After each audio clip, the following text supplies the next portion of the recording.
Okay, so we're diving into digital signal processing today. Lots to unpack there. Yeah, definitely. I've been looking over this guide to digital signal processing, Uh-huh. and it seems like it really wants to kind of get down to the core of what digital signal processing is all about. Yeah, definitely. And for a pretty broad audience too. Yeah. It's not super technical, which No. is nice. Yeah, it feels like it's for people who maybe, Really want have to some background but aren't necessarily like, electrical engineers. Right. Exactly. Yeah. So before we even get into some of the nitty-gritty, I guess the first question, Sure. what is a digital signal? What are we even talking about here? Well, think about like a sound wave, right? Traveling through the air. Okay. And that's a continuous wave. Mm-hmm. But in order to make a computer understand that wave, understand that sound, we have to chop it up into little pieces. Okay. And those pieces are called samples. Yeah. So it's But- kind of like snapshots of the wave at certain moments. Yeah, exactly. Yeah. Exactly. Like Yeah. frames in a movie, right? Yeah. You're taking these snapshots. Yeah. And then the whole collection of those, we call it digital signals. Whole collection of those snapshots. That's right. Okay. That's starting to kind of solidify in my head. Okay, good. Now, this guide, it also mentions something about, wanting to make DSP understandable, I guess, for a broad audience. Mm-hmm. What is it about this guide that does that? Is it the way it's written or? Well, it's a couple things. Yeah. It's the way it's written, but I think, Yeah. one of the things I noticed is that it's using like a very simplified, basic Yep. programming language. I noticed that. Yeah, so it's like you're learning the steps Right. without having to worry about, All like, the detail. yeah, like C++ or something like that. Oh, okay. So it's sort of like getting to the core concepts Exactly. without, being intimidated by code. Right. It's not about the code. Yeah. It's about the logic behind it. Yeah, okay, that's great. So it makes it more accessible. Yeah. Now we were talking about, the snapshots of the wave, Right. but then we get into this whole world of statistics, right? Right. Like mean and standard deviation and noise, and I'm wondering how those play into all this. Well, the mean, is just the average value of the signal, right? So that gives us It's like the center point. an idea of sort of like the center point. Yeah. And then standard deviation tells us how spread out. How spread out those points are. The samples are from the average. Okay. So we have a group of people, right? Yeah. And their heights are all very similar. Uh-huh. They would have a very low standard deviation. Right. But if we have some really tall people and some really short people, Right. then that standard deviation is going to go way up. So a signal that's bouncing all over the place is going to have a higher It's going to have, standard deviation than one that's pretty stable. right, exactly. Okay. And noise is just, basically like randomness or like, Static. yeah, static in a Right. radio signal or something. Right. It's just the random variation That makes sense. that's inherent in any signal in real life. So how do we deal with that noise? How do we, kind of Well- clean that up? So that's where the fun begins. Okay. Because if we understand the noise, Yeah. statistically, then we can use Yeah. all sorts of techniques to filter it out Oh, okay. or to reduce its impact on the signal we're actually interested in. Interesting. So it's like separating the wheat from the chaff. So is this where the guide mentions the strong law of large numbers? Does that come into play here? That's right. Okay. So that basically says Yeah. the more data you have, the more accurate your statistical analysis will be. So more data basically Okay. means a better, more accurate Equals more accurate analysis. analysis. Okay. Yeah. That makes sense. Like flipping a coin, right? Yeah. You flip it 5 times, you might get all heads. Right. But if you flip it 1,000 times, Yeah. statistically, You're going to get closer to 50-50. you're going to get much closer to that 50-50 Right. split. Okay, so more data is always better when we're dealing with these digital signals. Absolutely. Now, you mentioned, I'm seeing here probability mass functions, or PMFs. Yeah, and PDFs. What What a was, probability density function. Because those sound really complicated and a Yeah. little intimidating. So let's think about a PMF, right? Okay. That's for discrete signals, Yeah. like the digital signals we've been talking about. Okay. And it's basically like a histogram Okay. that tells us how often each value occurs. So, like, if we're measuring, Before. so for height of people, Right. or like, the number of times a certain note is played in a song or something like that. Exactly. Yeah. Exactly. Okay. So it gives you like the frequency of occurrence Okay. of each possible value. Yeah. Yeah. Yeah. Now, a PDF is a little bit That makes sense. more abstract. Yeah. It's for continuous signals. Okay. And it's like a curve, right? Uh-huh. It gives you the probability that Yeah. the signal will fall. Okay.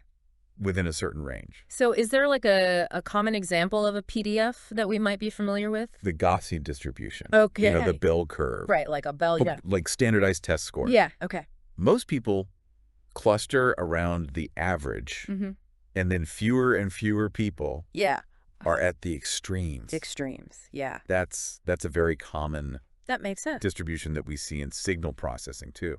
And so those distributions are controlled by, we're talking about the mean and the standard deviation. That's right. So those actually affect the shape of those curves. Yeah, so the mean tells you where the center of the bell curve is. Right. And the standard deviation tells you how wide it is. Okay. So a high standard deviation means a really wide bell curve. Right. Low standard deviation, very narrow. Got it. Okay, so we're starting to get a sense of how we can kind of analyze and understand these digital signals. But then I'm also seeing this thing about accuracy and precision. Right. How are those different, and why do we care about them? Okay, so accuracy is how close our measurement is to the true value. Right? So if you're throwing darts at a dartboard, accuracy is hitting the bullseye. Right. But precision is how close together your consistent your throws are. So you could be very precise and hit the same spot over and over again. Right. But if that spot is way off from the bullseye, you're not accurate. Yeah. Got it. So one's about consistency. Exactly. And one's about actually hitting the mark. Right. Okay. So you need both. Now this guide uses a kind of an interesting example. Talking about measuring the depth of the ocean. Yeah. I'm wondering if you could kind of walk us through that. Yeah, so imagine you have this depth sounder, right? That's measuring the depth of the ocean. Yeah. But it's consistently miscalibrated. Right. So it's giving you precise readings, but they're all inaccurate. Okay. Because they're all systematically off from the true depth. So it's like it's consistently wrong. Yeah. But in the same way. In a very consistent way. Yeah. Okay, so that's a really good way to visualize that. That makes sense. Yeah, so you need both of those to make sure we're doing things right. Right. Okay, so we've got these signals. We're starting to understand how to analyze them, but how do we even get them into the computer to begin with? Right. Well, that's analog to digital conversion. Okay, so tell me about that. That's where the real magic starts to happen. Yeah. So we have this thing called an analog to digital converter, or an ADC. Right. And basically what it does is it takes those snapshots of the signal that we were talking about, right, at regular intervals. And the more often it takes the snapshots, the more accurate it is. That's right. And the resolution of the ADC is measured in bits. Okay. So an 8-bit ADC has 256 different levels that it can use to represent the analog signal. So more bits basically means... More bits, more detailed representation. More colors in your palette. Okay, so there are limitations even with the best ADC. That's right. Right. Like you can only get so much detail. And that's where we start to talk about things like quantization noise. Okay, quantization noise, what is that? Well, when you're digitizing a signal, you're rounding off those analog values to the nearest digital level. Okay. And so that introduces a little bit of error. Okay. And that error is called quantization noise. So even with the best ADC, there's always going to be some... little bit of fuzziness. Fuzziness, right. Yeah. Okay, and does that affect different types of signals differently? It does. Yeah, it does. Okay. So if you have a slowly varying signal, for example, you might get this kind of like stuck digital value. Oh, okay. Even though the analog signal is changing slightly. So even though the real signal is changing, the digital representation might not be picking that up. Because it's getting rounded off. Okay. So it might stay stuck at one value. And so how do engineers get around that?